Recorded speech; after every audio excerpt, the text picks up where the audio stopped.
This is the news on 92.3 Nigeria Info.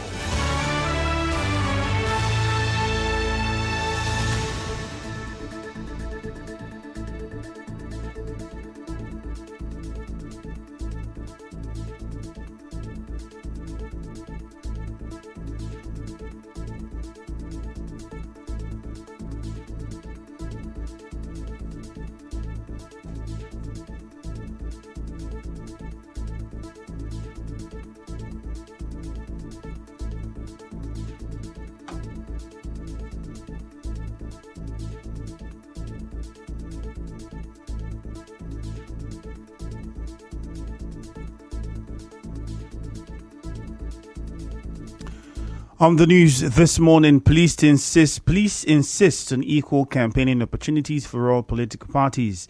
Rivers APC reacts to sealing of venue they used for campaign rally. INEC says presidential runoff possible. Private school parents in Rivers State demand review of external exam fees. Lawmakers debate bill seeking to make NYSC optional. On the foreign scene, baby among 6 killed in possible cartel attack in California.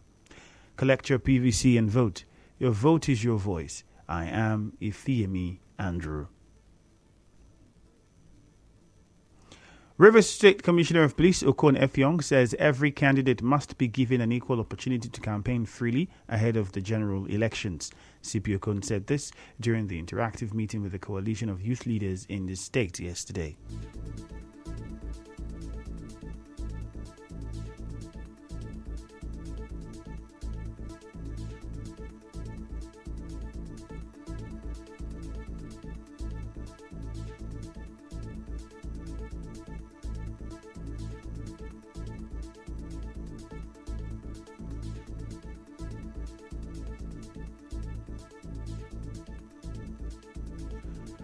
CP Okon also called on Rivers youths to ensure a violence-free election in the state by refusing to be used as political mercenaries in the elections.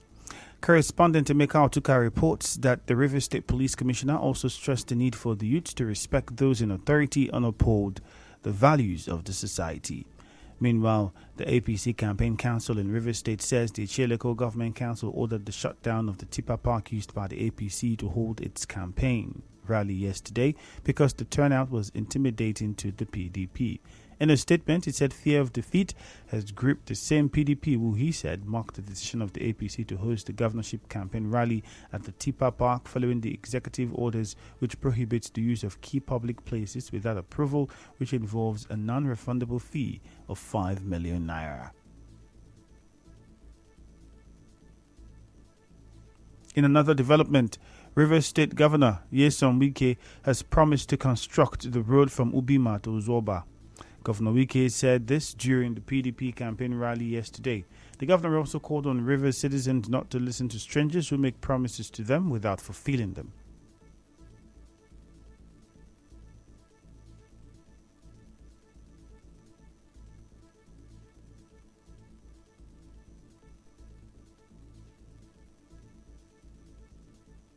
We are waiting for those strangers, those people who can sell their state because of a pot of porridge.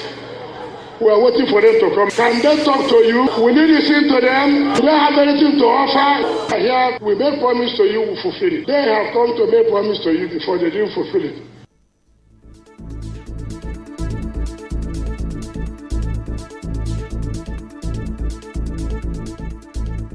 Also speaking at the rally, the PDP governorship candidate in Rivers State, Siminalayi Fubara, promised to invest massively in road construction, schools, hospitals, and security in a local government area when elected governor of the state. He again pledged to consolidate on programs of the Wike administration. Reacting to this, the Director, Media and Communication of the Dumolulu Bricks Governorship Campaign Council, Sotonye Juye Dagogo, says the PDP governorship candidate in Rivers State should say what exactly he wants to consolidate on. I wonder what exactly the Rivers State PDP governorship candidate is talking about. What does he want to consolidate? Is it the brick and mortar development where our monthly revenues are given out continuously to foreign contractors in exchange of cement, sand, rod, and asphalt, while majority of Rivers people wallow in abject poverty? Is it to consolidate the weaponization of poverty that makes Rivers people to clap for the same leaders that keep them poor? Is it to consolidate the disrespect for our traditional rulers, the dilapidation of the state secretariat complex, the non-promotion of civil servants? Mr. Juyeda Gogo, however, challenged Mr. Fubara to tell Rivers people why he is running for governor and stop hiding behind Governor Wike, who will not be on the ballot. It is a good thing that Sim Fubara is beginning to talk because we have been worried about his silence. But he should please tell Rivers people why he is running for governor as a person and stop using Governor Wike to cover up.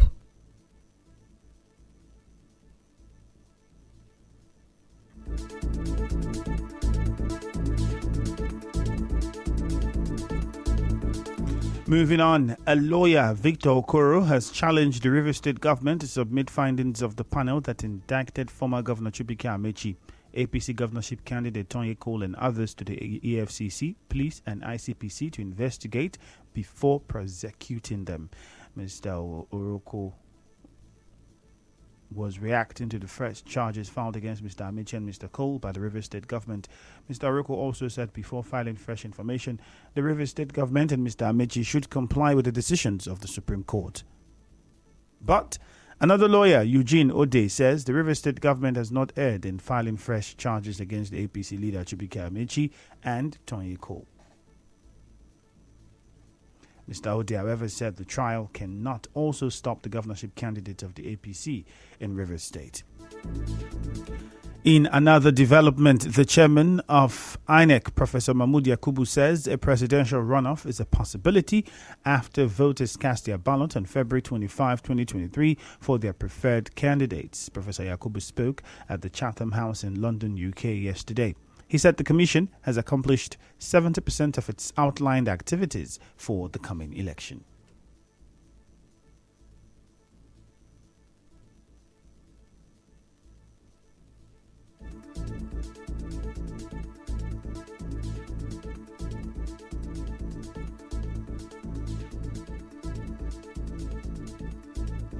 The Commission has accomplished so far 11 out of the 14 activities for the election, and all of them on schedule. So there are only 3 activities outstanding. The new law contains some very important changes that hold the potentials for improving the quality of Nigeria's election. I have identified 10 most important provisions in the new law. They are all listed in the lecture. Professor Yakubu likened the general elections in Nigeria to holding elections in the whole of West Africa.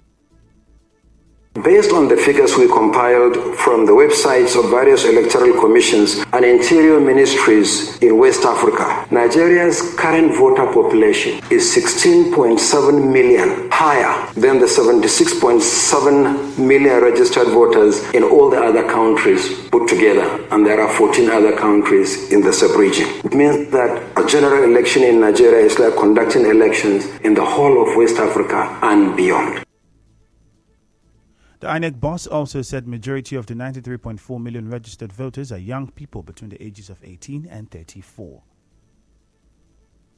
They are closely followed by 33.4 million middle-aged voters between the ages of 35 and 49. Put together, these two categories constitute 75.39% of registered voters. The 2023 election is the election of the young people. Even the majority of the PVCs collected actually are collected by young people. So out of the 93.4 million, 70.4 million registered voters are between the ages of 18 and 49.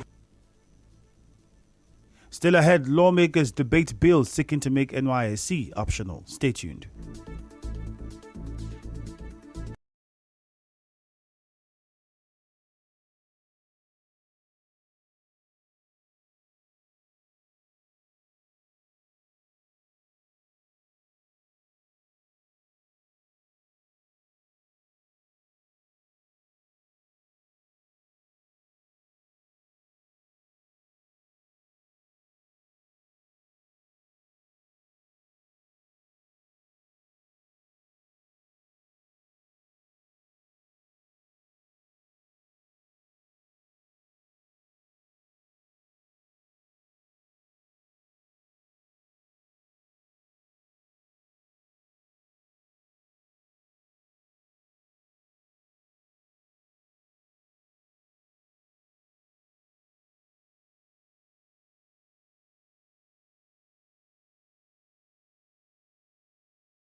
A human rights lawyer, Haya King, is criticizing the ongoing demolition of some homes at the old Port Harcourt township by the Nigerian Railway Corporation.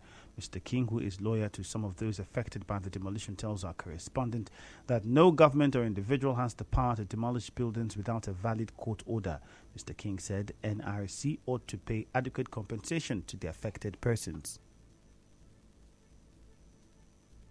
Notice is not court order. Even if you give notice, look at the process. You give 7 days notice, 1 month notice, 3 months notice, 6 months notice, 1 year notice, depending on the type of rent payable or the tenant. After you give the first notice, you give owner's intention. You now go to court. You now tell the court will now say, hey, pack out of the house or pack out of the land. That's when you now have court order. The only authority that have power to demolish people's houses are court martials, not police, not railway by themselves. The human rights lawyer also said there is an existing court case on the issue. He further spoke on the reported lease agreement. Yes, you're already in court. The matter is coming up sometime in February, and you are coming to do this. Case was instituted last year. I didn't institute that one, but our own is already on too. But the other one is already in court. It's before a judge of the Rivers State High Court, and yet they came to do this. You gave them legitimacy to stay here. They're not illegal. If they are illegal, you have been here for the past 20, 30, 40 years, and you are collecting land rate from them, which is normal. So let's stop this impunity. The impunity should stop. It's wrong. You are suffering people like this. As you may know, the NRC is pulling down some buildings for the construction of the Port Harcourt narrow gauge rail line. In the meantime, a widow and mother of 7, Beauty Omadwe Chim, says she lost over 15 million naira after her 5 bungalow buildings were demolished. Mrs. Omadwe Chim tells correspondent Suebi Ruwari that she was lived in the area for more than 7 years and was disappointed that the authorities did not allow them take their belongings before the demolition exercise. The information was last time. Then they said they written something. After that, they said we should leave, that they are not going to pass through this side because we are back of their workshop. I saw them walking through the other side. Unexpected. My own, I never moved anything. The next thing I saw, caterpillar, break down everything. And now me and my children is outside. I have 7 children. We are still hanging around. See my load now because I have no place to stay. On his part, father of 2, Chidi in Seremobi, said he lost over 10 million naira with the demolition of his 2 self-contained apartments and 1-bedroom flat. Around down to my area, before we get to the place, my zinc and some of my property is already damaged. I lost almost everything. I'm trying to get some of the woods out and look if I can sell and get a little money to give the guys that assisted me. He asked me to go and apply for it, which I did. And some of the senior railway officers, including the track officer, the estate, and the local as well, they endorsed their signature and asked me to build. Away from that, some parents in Port Harcourt are concerned over the exorbitant fees charged by some private schools for basic education certificate exams, West African Senior School Certificate Exams, WAEC, and National Examination Council, NECO. The parents who spoke to our correspondent called for a review of the fees, which they say is multiple times higher than the 18,000 naira mandated by the examination councils. They also called on the State Ministry of Education to monitor the activities of private schools in the state. They put the cost at 75,000 for NECO and WAEC, which is exorbitant to we the parents with this economy now. They should recognize the private schools, and it is the duty of the state government to make sure they monitor, supervise even the private school. But they are doing it as if the private schools are autonomous of their own, that they cannot be controlled by the state government. That will generate a problem in future. Really, they affect us. Government help us look into the matter so that make the money they equal and they balance. If they are doing business, they should do business that accommodate people, that will encourage people. They should rethink, because it appears as they are there to make more money than giving the intellectual work that is required. Our correspondent, we visited some schools in Port Harcourt, reports that private schools charge students up to 80,000 naira for basic education certificate exams, WAEC and NECO. but some proprietors said the fees being charged may be for logistics and other administrative charges. Recall that in November 2021, WAEC announced an increment of the registration fee for its exams from 13,950 naira to 18,000 naira, which is still far below the current fee charged by private schools. We go on another short commercial. The news continues afterwards. Stay tuned.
Make the National Youth Service Corps scheme optional for graduates, particularly those in the diaspora.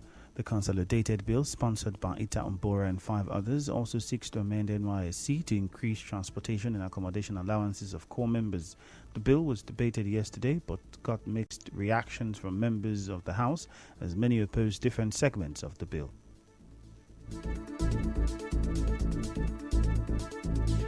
And now, we'll bring you news from around the world. 4 generations of one family were killed in what is described as a cartel-like execution at a California residence known to police for drug-related activity. Police and family say a 16-year-old mother, her 10-month-old son, and the baby's grandmother and great-grandmother were among the victims.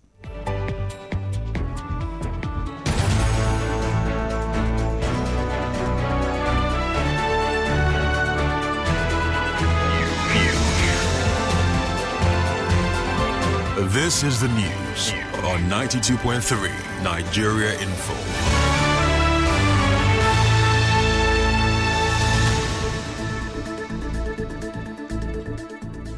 On the news this morning, you heard police have insisted on equal campaigning opportunities for all political parties in the state. Rivers APC has criticized the sealing of the venue they used for their campaign rally yesterday. INEC says a presidential runoff is a possibility. Private school parents in Rivers State are demanding a review of external exam fees. Lawmakers have stepped down the bill seeking to make NYSC optional. On the foreign scene, a baby was among 6 people killed in a possible cartel attack in California.